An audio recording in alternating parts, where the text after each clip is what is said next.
दुनिया में सारा मजा एक तरफ और ठगों को ठगने का मजा एक तरफ। और ये मजा पूरी तरह से लूटा है मिस्टर भूपेंद्र नाम के एक आदमी ने, जो कि कानपुर के हैं, जिन्होंने ये प्रूव कर दिया कि चाहे तुम कितने भी बड़े ठग हो, लेकिन एक दिन शेर को सवा शेर मिलता जरूर है।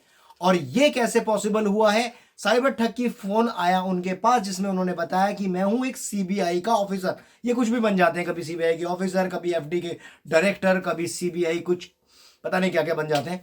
उन्होंने कहा कि तुम्हारी कुछ अश्लील वीडियो मेरे पास है, अगर तुम्हें उससे पाना है छुटकारा तो तुम्हें देने होंगे मुझे 16,000 के करारे करारे नोट। तो उसने कहा कि मेरे पास तो नहीं है, मैं तो एक स्टूडेंट हूं, जबकि वो एक नौकरी पेशा आदमी है और उनकी उम्र लगभग 30-35 के लगभग है। तो उन्होंने कहा कि मैं हूं 12th का एक छात्र, मैं नहीं दे सकता हूं पैसे, मैंने घर में करी है चोरी एक चेन की, जो कि मैंने रखी हुई है एक दोस्त के पिता के पास। वो चेन बेच के मैं आपको पैसे दे सकता हूं, लेकिन मुझे उसे छुड़ाने के लिए चाहिए 3,000 रुपए। तो वो ठग उनके झांसे में आ जाता है और उन्हें दे देता है 3,000 रुपए। कमाल की बात है। चलिए ठीक है, तो जब वो 3,000 रुपए लेके उनके पास जाता है, अकॉर्डिंग टू दैट ठग, ये जो है मिस्टर भूपेंद्र कहते हैं कि वो कह रहे हैं कि 500 रुपए इस पे ब्याज भी लगेगा, जो कि वो 500 रुपए भी उन्हें फिर ट्रांसफर कर देता है। अब अगले दिन जब साइबर ठग की फिर उनके पास कॉल आती है, तो वो पूछता है कि भाई अब क्या अपडेट है।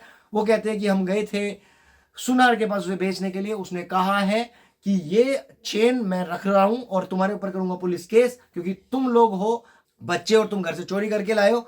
तो आप एक बार उनसे बात कर लीजिए, जो कि वो बात कराता है अपने ही दोस्त की। तो उसका दोस्त जब उनसे बात करता है, तो वो उनसे सेटलमेंट करने के नाम पे 4,000 रुपए और ठग लेते हैं।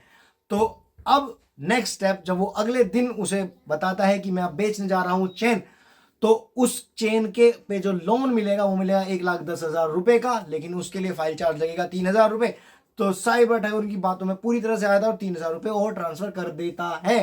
तो अब कहानी ये हुई कि 10,000 से ऊपर वो चूना उसको लग चुका है साइबर ठग को। और अब क्या है, अब इन्होंने फोन उठाने कर दिया उसके बंद। और उसके बाद जब वो लास्ट फोन उसके उठाते हैं और वो खुद गिड़गिड़ा रहा है, क्यों भाई, जब आपके सामने लोग गिड़गिड़ाते हैं तब आपको याद आता है ये सब चीजें, अब जब आपके साथ हुआ है तब आपको ये पता लगेगा।